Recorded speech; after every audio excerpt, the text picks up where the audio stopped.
Hello, and welcome back to the Blue Army podcast, episode 31.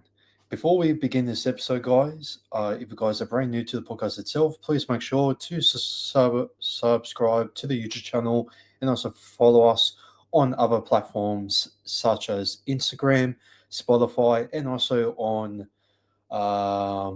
TikTok as well. And make sure to share these episodes for other Paramount fans out there in the community there. So thank you so much for watching and supporting this podcast. And we hope to share you more of these episodes throughout the future and many more yet to come for the mighty blue and gold. Anyways, ladies and gentlemen, let's get into episode 31 of the Blungami podcast. So as we go over here, we are obviously going to talk about the Cronulla Southern Sharks and the Premier Eels trial matches here today. I will be trying to go through it as fast and at the best as possible to analyze every single junior rep game, also including the main game, the Cronulla Southern Sharks and the Premier Eels with the preseason trial week 2 game, since I do have a lot of things to get through this week since the timing of this recording was not yet to plan to be this late on the Monday night, as it is 7:28 p.m.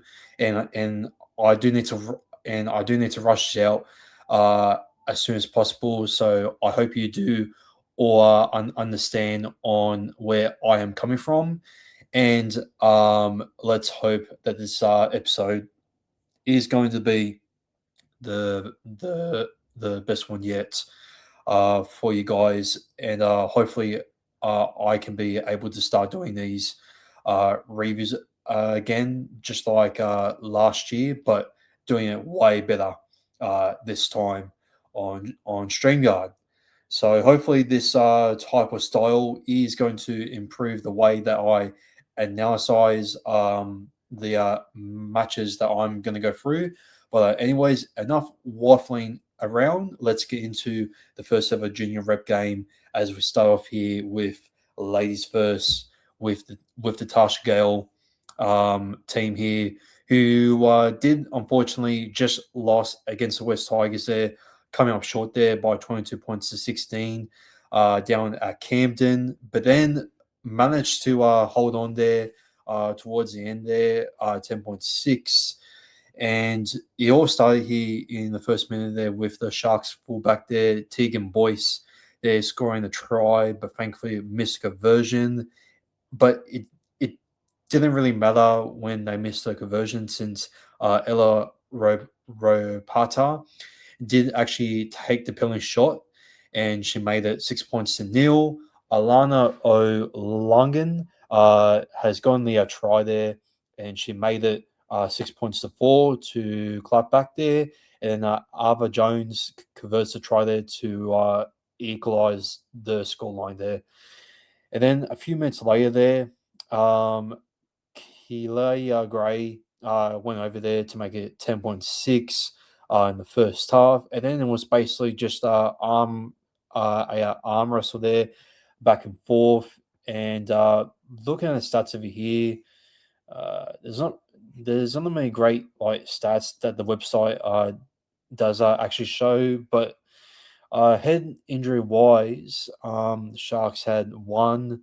I didn't really get to watch this game here, guys, so I do apologize if I don't have that much to really say. I was going to watch this and also the Lisa Fiona Cup game, but unfortunately, due to time and also committing to my family stuff going on behind the scenes, I do have to take priority to take that first. So I do. So I hope you guys and girls do understand from where I am coming from. So yeah, but yeah, look, Kelly Gray got to that winning try there, and then in the second half we just managed to hold on there. 10.6.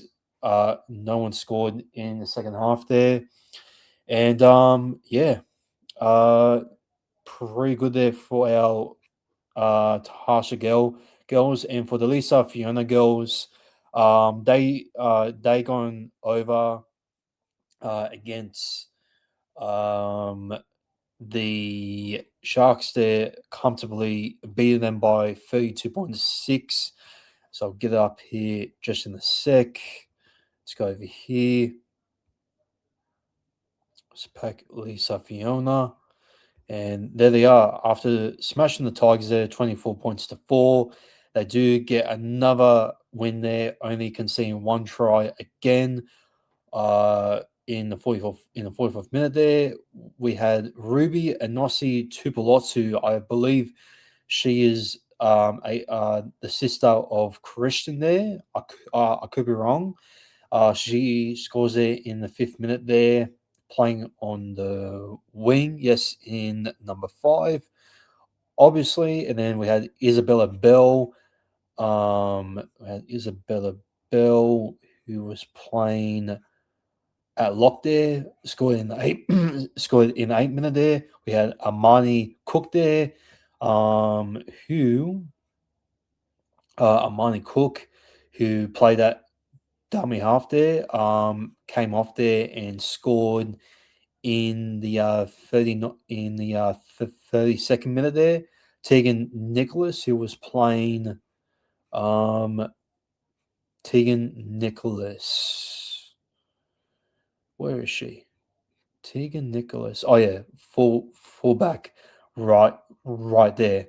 She scored there in the 39th minute there. Georgia Wancy scored in the 52nd minute there.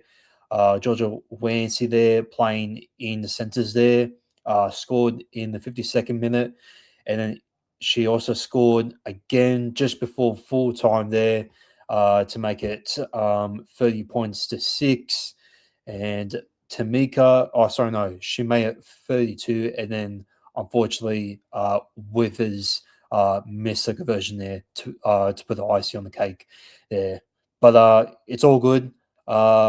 Once again, we are only considered one try again, and it looks like the Lisa Fiora Cup, after winning the premiership from last season, are just continuing.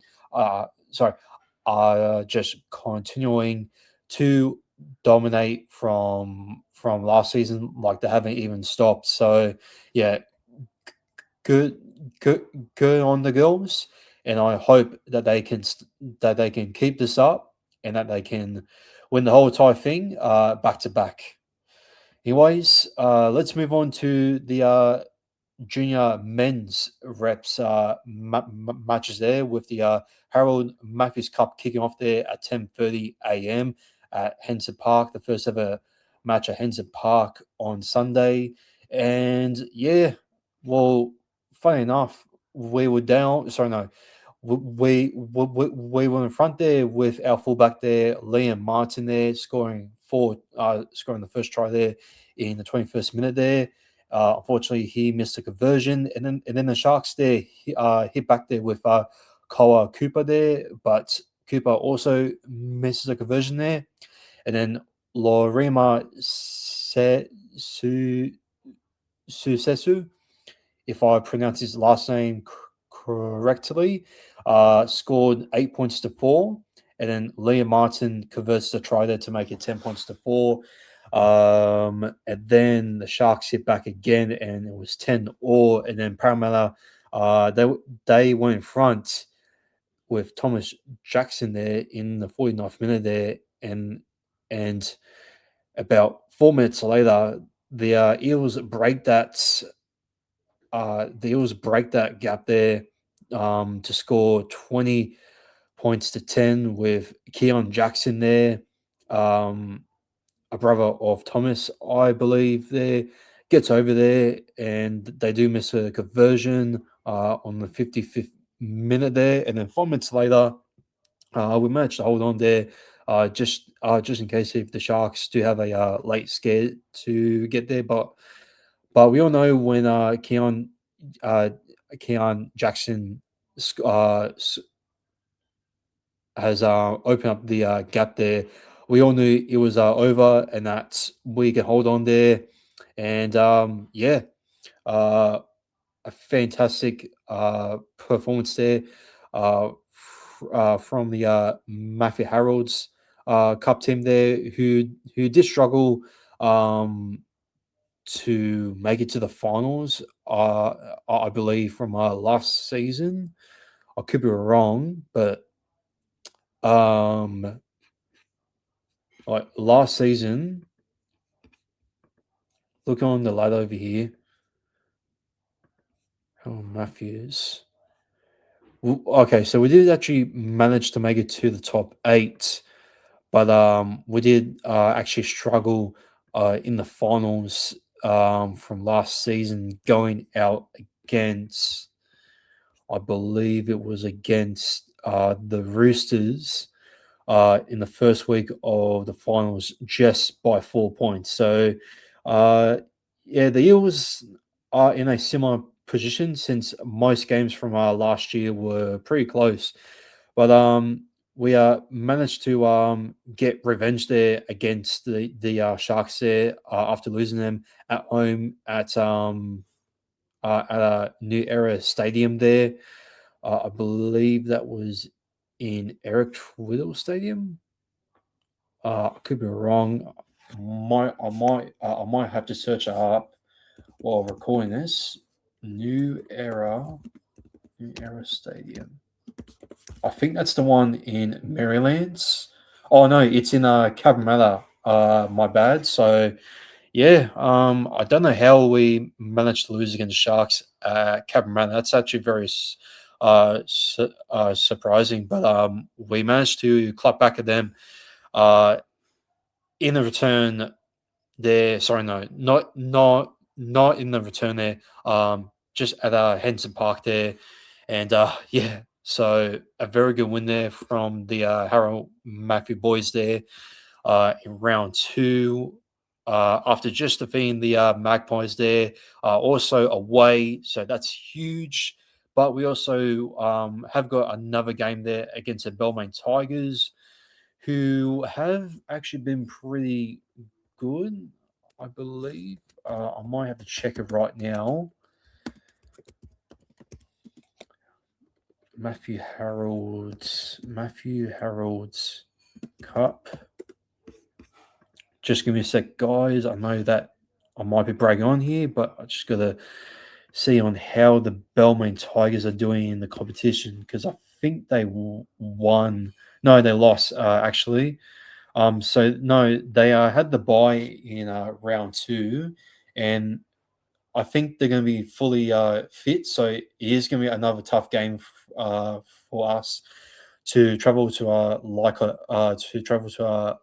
Oval there at 10:30 a.m. So hopefully the boys will be up for this, and they can continue on their fantastic and clutchful away performance there. So that the game after the Tigers, we take on the Illawarra Steelers at Maryland's, and then we have the bye there, and then go over to Redfern to face up against South Sydney there. But yeah, look, fantastic there for our Harold Matthews Cup boys there. Let's move on to SG Ball. I forgot to put that there. Apologies for that, guys. It was 20 points 10. But let's move on to the SG Ball team, as they have won there 40 points 16. A comfortable win there against Sharks after comfortably defeating the Magpies there.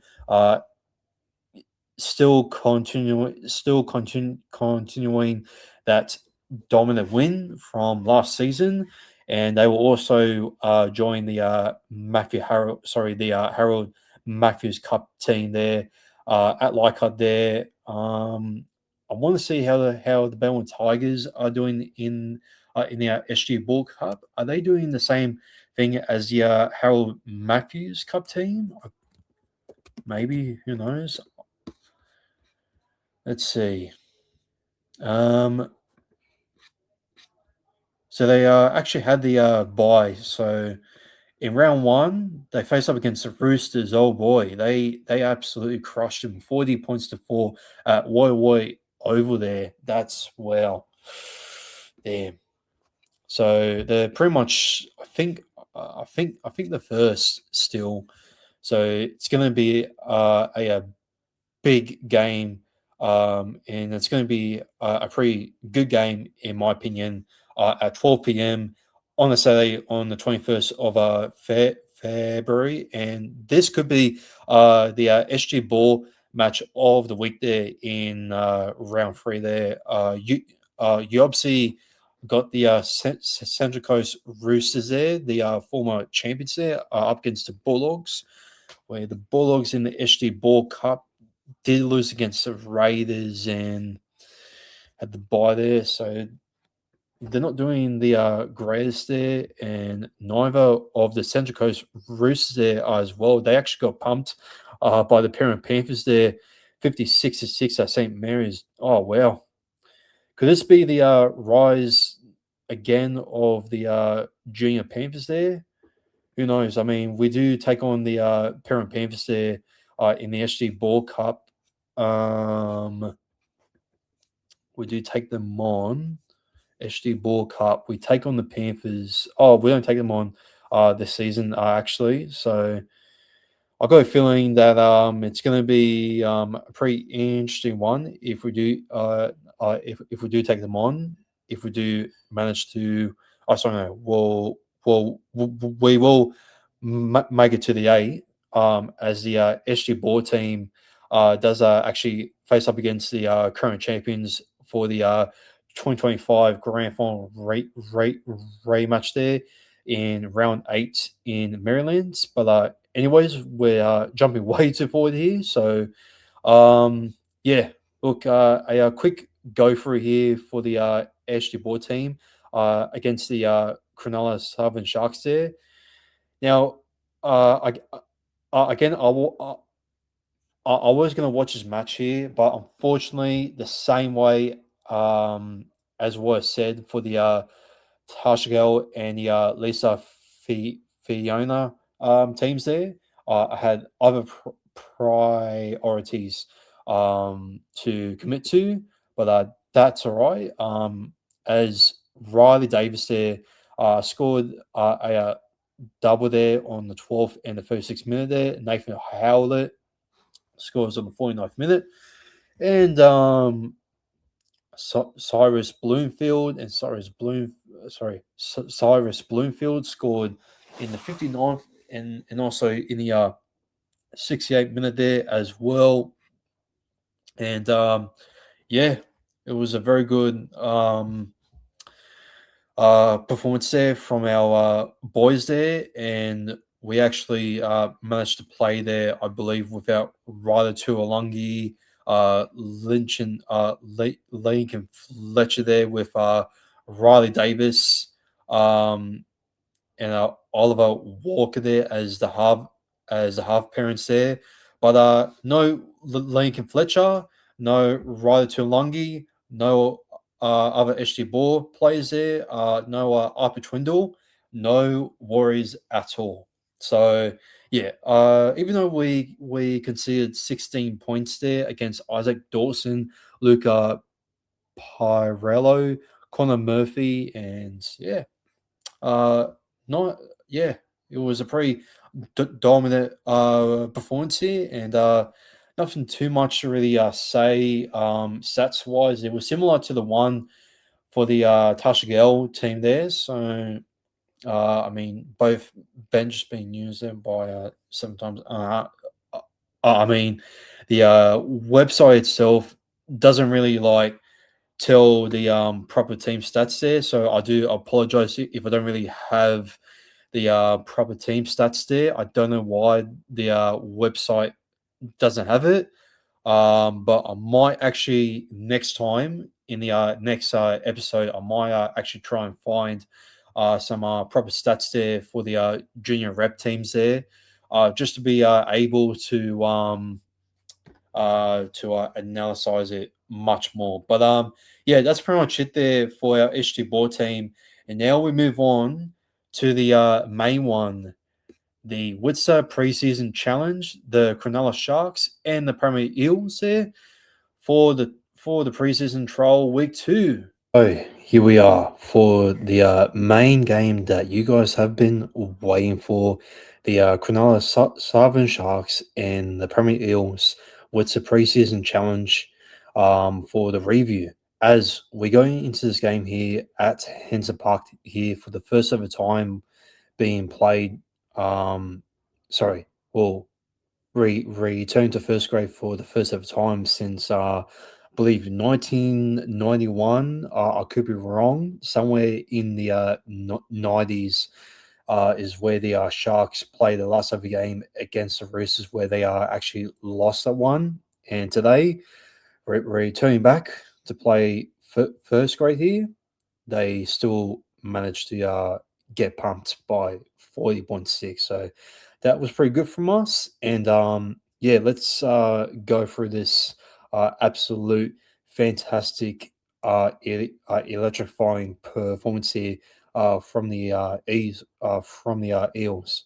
So yeah, um, so it all started off here with Jonah Pezza there with his incredible kicking game there, and then Michael Gabriel there as the Sharks were struggling to find some possession there in the first couple of minutes there, and our defense was absolutely insane with the missiles there, with Sam Tuivati and Tinkham Brown there coming off from the bench there, absolutely just bulldozing the Sharks defense there. And man, to man, in the first couple minutes there, well, not when Tinkham Brown was coming on, he was still on the bench at this time. Tuivati and Charlie Geimer were just absolutely just launching at the Sharks attack there, and we actually managed to stop Thomas Hazelton there as he was trying to make a break there, but when we got on the ball back there, Isaiah I Longi there found some space there on the right side there after Michael Gabriel there gave us another set there to play with. And Longy, he found some space there. He skimmed a grabber kick there on the right side there. And then Bailey Somerset there chased after it, and he put it down there for a incredible put down there from himself, and he gets the first ever points there for the blue and gold. But Sean Russell does miss it there as he hooks it there onto the left, and then a kick bomb there from Jonah Pizza there, I believe, coming from the right side there. From memory, uh, who was it who actually patted back there? I believe, sorry, no, who actually contested for the high ball. Oh, who was it again?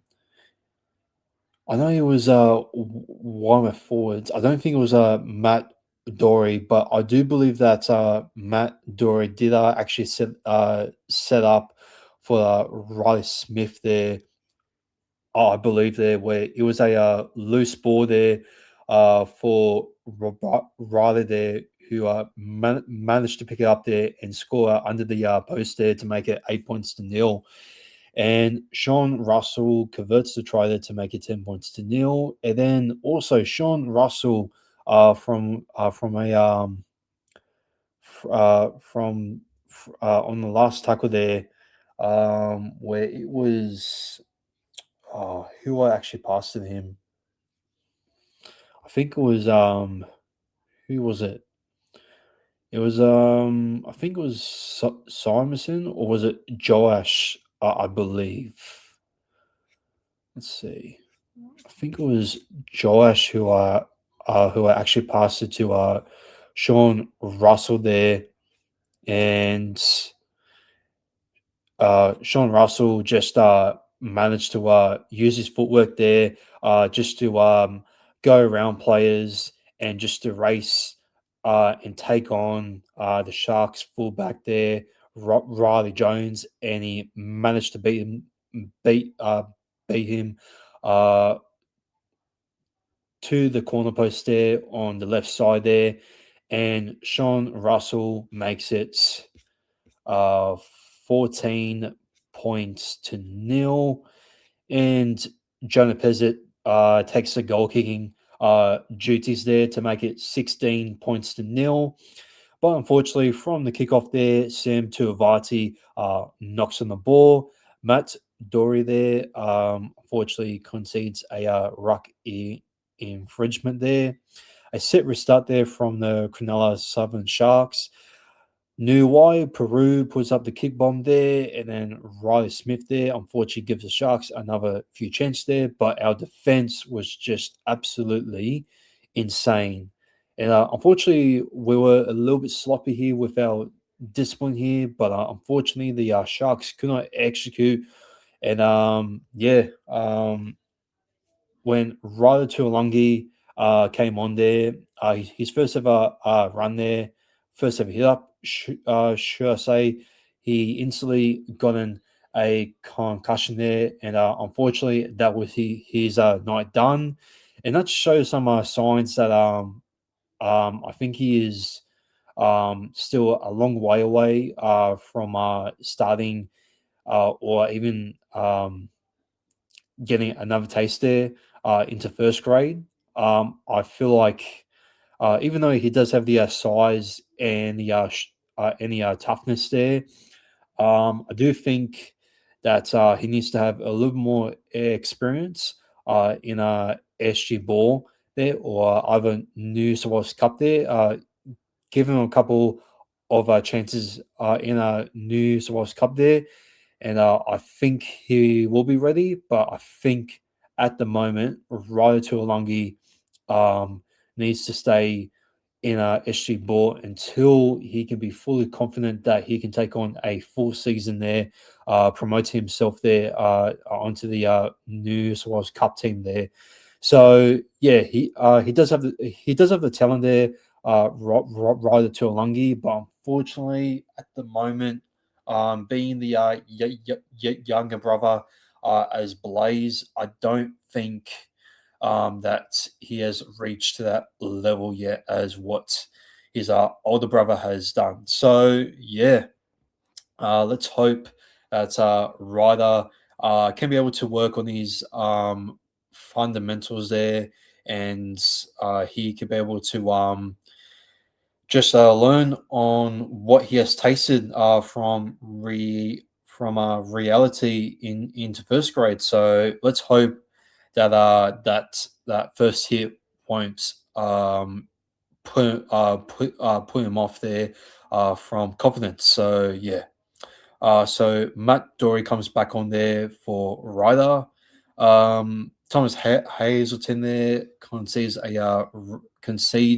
a ruck infringement there. And sorry about that, guys.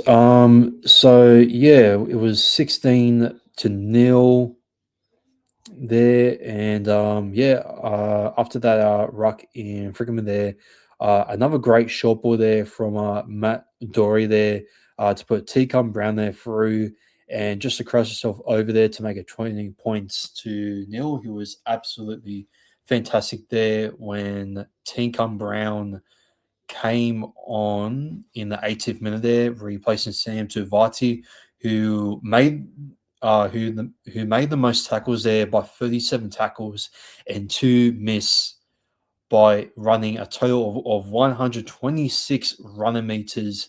And I believe, get this right, he came off the bench by 126 runner meters and had 63 kick return meters, 44 post contact meters, 1 line break that that meat pie there had 7 ups there, only had 1 tackle break. That's not too bad. He had 2 offloads and he had one ineffective tackle, and other than that, he made no errors at all, other than conceding inside the 10 penalty there. So, and a incredible performance there from T. Brown. So, yeah, fantastic there. Um, so, yeah, he made it 20 points to nil, and then it was converted there by Sean Russell there to make it 22 points to nil. And then it was Riley Smith there who unfortunately concedes another ruck infringement there, trying to get that line speed in there. And then Matt Dory also had another ruck infringement there. It was just that our line speed was that good that we were always getting penalised there whenever we were trying to put on some big hits there from most of our back rows there, who were absolutely just for ferocious there. And yeah, a few minutes later there, Talon Silva there gets a error there, and yeah, he wasn't really the greatest there. A few minutes during that period, and it was pretty much a half time there after Jonah Pezza there was forced for a line dropper there, but thankfully. Um, um, Thankfully, we managed to defend it up until Samuel McCulloch there, unfortunately, ends the clean sheet there to make it 4 points to 22. And Nawai Pearl there converts the try there to make 6 points 22 just before half time. And then it was the second half here. We had Saxon Pre-K there coming on there. Just right in the second half, I believe. Or was it in the first half?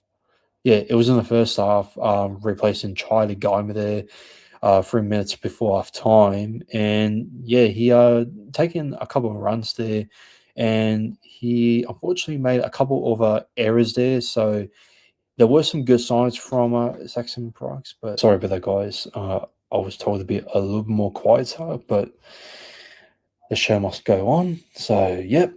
Um, So, Saxon Price. He was pretty.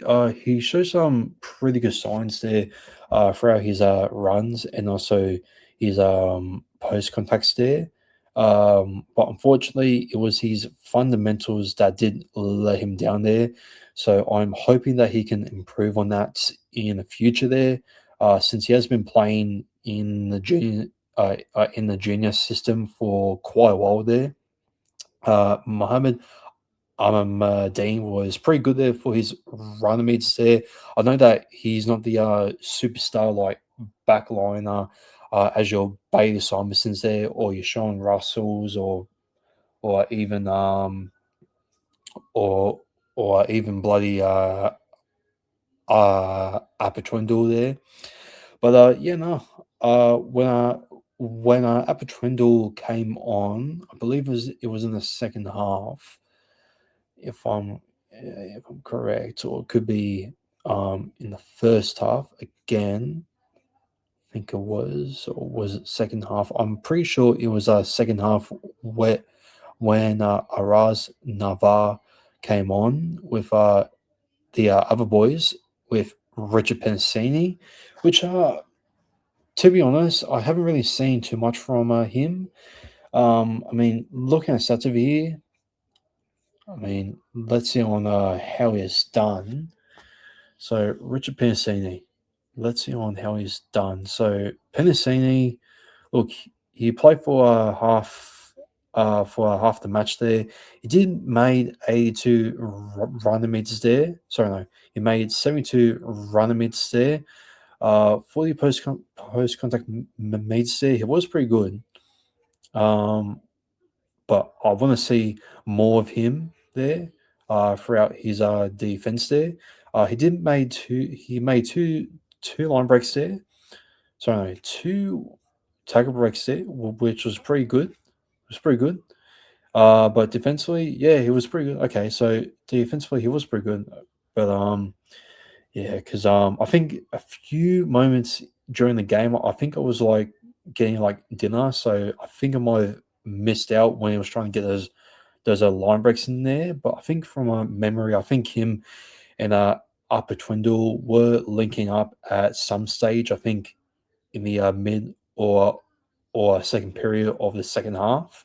So yeah, but Arpa Twindle was absolutely outstanding.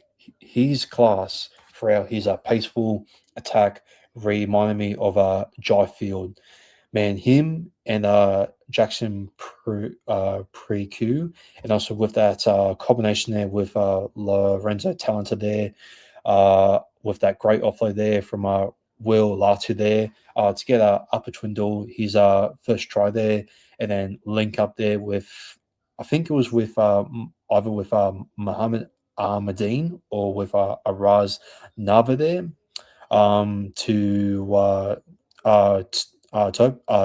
to open up the space there for Upper Twindle there to get the ball down there to get a brace there for Upper Twindle there. And yeah, with the amount of run meters and with his defense there as well, he made 3 tackles there. So not too bad. He did make 2 tackle breaks. He had 1 try assist there. He had 1 line break assist as well. And man, oh man, I'm not gonna lie. Arpa Twindle could have had the potential to to shockingly have man of the match here. So yeah, him and T Come Brown could have possibly gone neck to neck to get votes than Jonah Pizzett from my point of view. So yeah, amazing there from Upper Trindle there, and hopefully we can see him. We can see more of him since he has been in the junior system also for quite a while. So yeah, another paceful uh, fullback and also a half that you can actually use them for, which that's also going to be more depth there for a for a backup half there. So yeah, a great backup backline half utility play there. That can really just open up those plays there, similar uh, like a Jai Field there. So yeah, um, hopefully, maybe in the future, I'm not sure there. When we see this guy debut, he is going to absolutely scorch up in the NRL one day, and he could be one of the top 5 or top 10 fullbacks in the NRL. In my opinion, he was absolutely classful. So hopefully that Upper can get his time into the NRL as soon as possible. So yeah, absolutely outstanding performance there from Upper Twindle. We didn't really get to see much there from Lorenzo Talenta, other than setting up the try there for Upper Twindle. And Will Latu's defense there also was what was pretty good there. 19 tackles and no missed tackles there. Um, we unfortunately we didn't get to see much there from Jaziaza Funa Luta there, other than him making 17 tackles and no missed tackles there. So pretty good there in defense, but ball and attacking wise, I want to see more of him. Hopefully, um, maybe either next year or possibly this year. So we'll see what happens for the under 19s. So, sorry, no, for the the under 18s or the under 19s New South Wales Origin team that he did represent last year. And yeah, let's hope we can see more of him playing um, in the junior rep squad, which we all know that he will absolutely kill it in there. Which I think for now, with so many contenders to get the spot, I think next year might be his actual time. I think Will Latu is right in front of him, unfortunately. So yeah, let's see on how he does. Lincoln Fletcher, he was very quiet in my opinion. We didn't really get to see that much from him, and he didn't really get to gel as well. So that really tells that he needs to have more time in the reserve grades there. So hopefully, I think he does play for the SG Ball Cup there. So it really is going to take him some time there to promote himself there into New South Wales Cup. So let's see on how he goes there. But yeah, Lorenzo talented there. He, yeah, he's got some serious work to do. I'm not saying that he's going to be a total flop there come by in 2027 there, linking up there with Josh Papali there. I don't think our halves pairing is in big trouble in 2027. I just feel like that he needs to work more on his. Yeah, he needs to hmm, like his kicking meters there. Let's see, kicking meters. Yeah, his kicking meters there.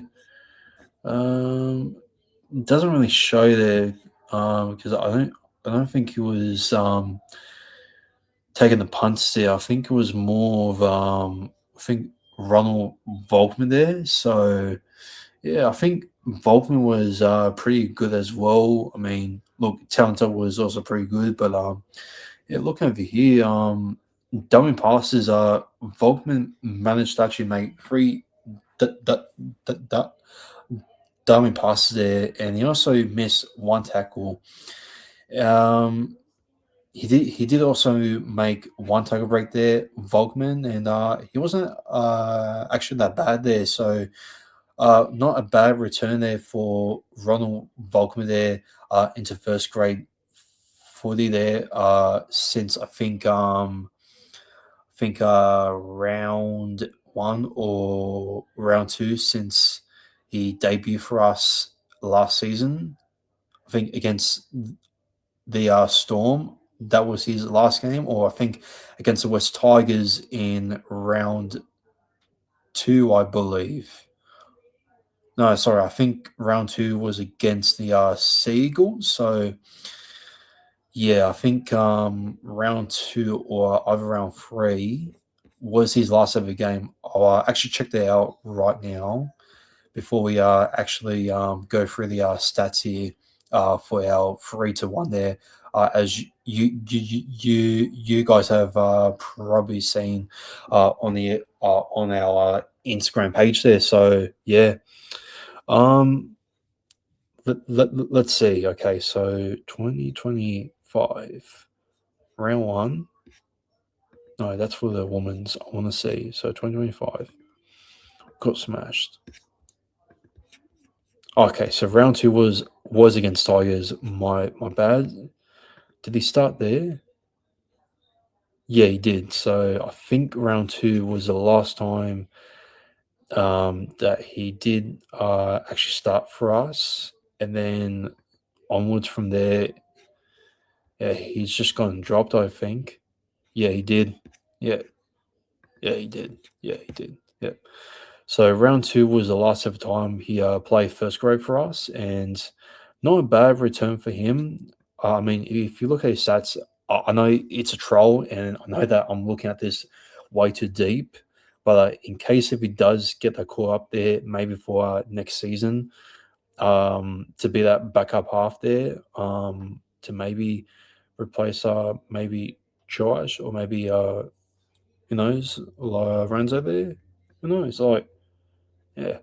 Um, who knows if he's going to extend with the club there, since there's been some talks that he might be leaving or he might not. So we have to wait and see. But look at look at his stats over here against West Tigers. The last time he has played first grade for us since being dropped for the rest of the season. Played full 8 minutes there. Yeah, 25 or run meets there. So from a trial, from a trial, I mean, he didn't play that many minutes there. He did have one post contact mates there. Don't passes only one, tackles made only 15, missed one, and he made about like 246 kilometers there. So still, the fact that he only had, and he also had 4 bomb kicks and one grubber there.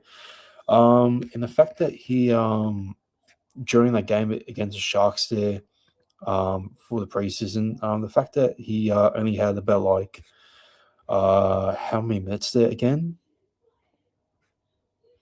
He had about like 35 minutes there, uh, and to punt in, about like how many kicking meters did he do again? About like 95 kilometers there was actually not too bad. He's still putting a bomb kick there, so he's still going pretty good in my opinion. So hopefully, maybe next year we can possibly see his full return of Ronald Volkman, and that he can have a second crack of redeem himself after that horror nervousness. That he didn't really quite gel with the first grade side that was quite new from earlier last season. So hopefully we can see him return for a massive second crack there in first grade in 2027. So let's see on how Vogtman goes there. But yeah, Richard Pansini. Hopefully, we can see more from him, and hopefully, he can debut along with his brother, who was absolutely incredible. Like, bro, like, is it just me, or just Will Pansini has put on some big muscle there and looking more like a forward, or even a back row with his body type at the moment. So, yeah, fantastic in our defense there. Fundamentals, um, and his ball security there was his biggest criticism coming from me. So hopefully this season, after watching him play against the Sharks in this trial, I am hoping that he can keep up this form and that he won't make any errors. He did actually miss 3 tackles still, but errors wise, he made 0 errors by playing 41 minutes there. So that's a positive there for Viliami Penasini there, as that's how he is now called. He didn't really get that many meters there, nor he had that many runs there. He only had 4 runs there, so not bad there from Viliami Panacea there. But he is showing that he can be uh, a absolute machine in that number 3 jersey, as we all know that he will keep in 2026, in my opinion. So, is this going to be the year where he will actually reach his full peak into his career? I think so, and I can't wait to see more of him alongside with his brother in 2026. So let's see on how that goes. So yeah, Josh Papali, we didn't actually get to see more. We didn't actually get to see a lot from him. He had great footstep there. Um, Set up a few great plays there. for a couple of minutes there in the first half. Unfortunately, yeah. I thought he was going to be man of the match, but I do really want to see more of him when he does get that opportunity, possibly this season. But I do wish him the best during in New South Wales Cup there, so that he and Lorenzo Talenta learning off there from Joe and the Pezza there as his mentor there, or maybe Josh can learn a thing or two there from Jonah Pezzet's kicking game there, from his fantastic long range crossfield kicks there that had great pressure there on the Sharks defense there on their own goal line there. So yeah, let's see on how Josh goes. I mean, he still has a speed there as a fullback there, so he can still fill up there for the fullback uh, spot there. But as we all know, that's not Jason Roll's plan. Jason Roll's plan is to keep him and Lorenzo Talented there as the halves pairing there for 2027. So let's see on how Josh can learn off from this game and just take off some positives there, and just convert that with Lorenzo Talented there, just to make him improve on his king game much better there, just to build up that confidence there going into 2027, and maybe hopefully um, win the New South Wales Cup Premiership, since they got to get past the Wise man, because as we all know, the Wise are the creep of the crop, or whatever the saying is, of New South Wales Cup there. So hopefully both Josh and Lorenzo Talenta can absolutely just kill it and carry the New South Wales Cup team to the Premiership. So let's see on how it goes. And I'm praying to God that after this trial match, that they can learn off from a thing or two from Jonah. But yeah, that's going to be it there from me. And I also got to talk about Matt Dory. I I have been hyping up Matt Dory being the outbreaker of the of 2026, and I have had him in my top five best Premier Eels players there for 2026. I actually ranked him fourth, and I think him as a ball running lock is absolutely fantastic there. And if I was Jason Rolls, I would put him in the number 17 there, or somewhere on the bench there to rotate there with Jack DeBellin there. I think he is a amazing cover there for lock there. And if once Jack DeBellin does retire there, I think that Matt Dory there will be a fantastic lock there, possibly getting that full 8 minutes there. And once he does there, or possibly getting that full 60-minute lock there, I think with his ball skilling, short pass there, they are absolutely crisp. And the way that he does it, man, is just so high Q there, and he does have the strength there as well. And yeah, I think he is a absolute working horse there, and I think he will be our starting lock there once Jack DeBellin does retire there. Uh, when his time is up, since we all know that Jack DeBellin will possibly maybe retire possibly after 2027, or maybe towards the end of 2027. So, yeah, I think Matt Dory has a fantastic future for us as a lock. Um, Somewhere in 2028, he will get that ideal 60 or 66 or whatever minutes there, that he will ideally get there. So I think Matt Dory uh, is a serious player to watch there in 2026 because I think he is going to be that important rotation there where he comes on there and he gets that moment there where he makes a simple smart play there to absolutely just get that one of our back rows there coming off from the bench there, maybe Luca Moretti there, Kit Kats, maybe Kelma Tuolangi, Sam Tuivati, whoever uh, it is going to be.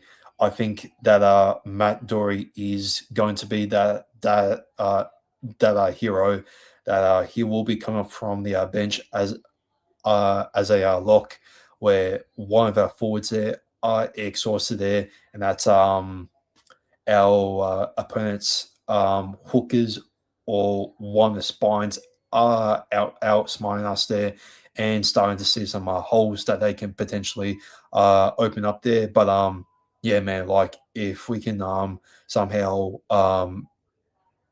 like rotate with Matt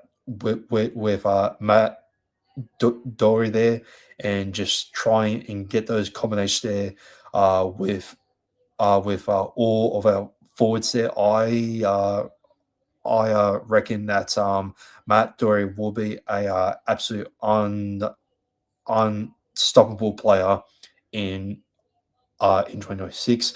And I do reckon that he does have the potential to win the Ken Fournette Medal Player of the Year. And yes, I know that's a big call, but Matt Dory is my smoky for potentially winning the Ken Fournette Medal of 2026. So good luck there to Matt Dory, and I'm hoping that we can see more from him, possibly off from the bench, since I do think that Jack DeBellin will be starting at lock there next week there, along with his teammate there, Junior Barlow there. So yeah, let's see on how Matt Dory goes there next week.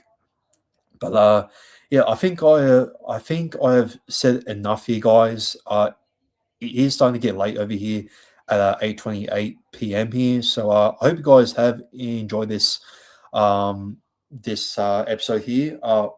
One more thing, I do need to get my free to ones. In case if you haven't seen it, I have Ticon Brown there as free. As I said, I think him as a second grader coming off from the bench and making those defensive efforts there and just pushing along there with Sam Tuvati and Matt Dory there, and us getting that short ball there off from him was absolutely fantastic. And my God, Ticon Brown was a unexpected like dark horse player that when coming into this match, I just like had no idea if he was that talentful. And my word, I think Ticon Brown is a forward to look out for. Maybe in 2026, I believe that Ticon Brown somewhere in 2026 is going to debut. I think in one of our home great in our home games there. I think I'm going to say this, and this is going to be a big call here. I'm going to say that Ticon Brown is going to debut against the Canterbury Bankstown Bulldogs in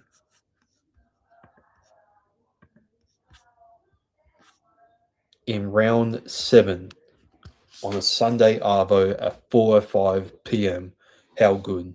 How good would it be to see Ticon Brown come up against players like Viliam Kikau, Jacob Preston, and the rest is history. Like, bro, it will be such a absolute cinema to see Tegan Brown and the rest of our fullback there, just to move along with him, along with the former Bulldog play himself there, Matt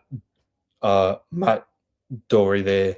Oh my god, it will be absolutely a cinema there. So yeah, but that will come sooner or later there. Hopefully, Tegan Brown can be able to be fully fit to debut uh, um, for us, and hopefully against the Bulldogs, or maybe up against the Titans.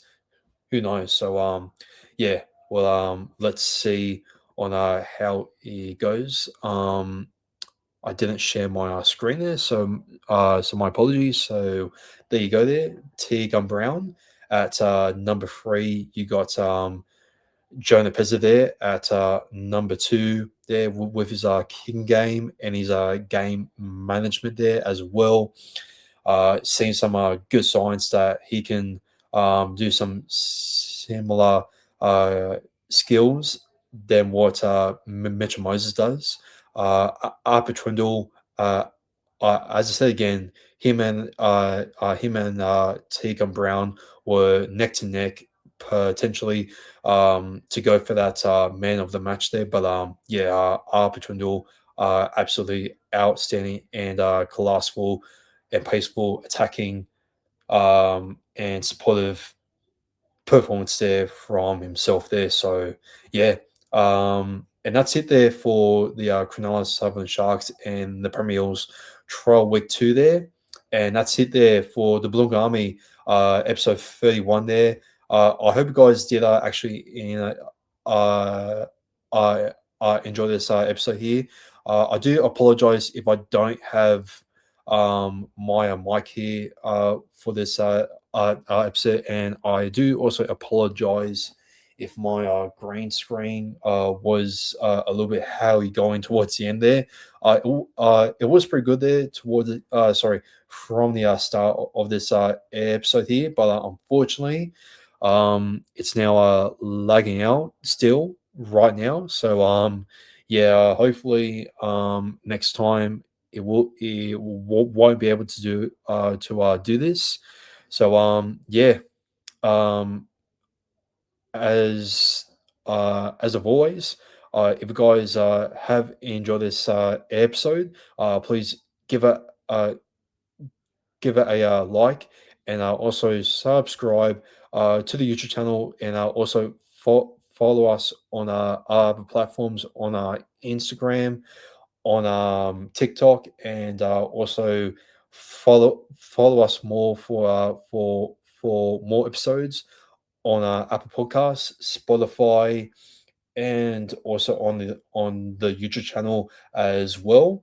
So yeah, and also Blue and Gold never folds, and thank you so much for supporting the podcast itself.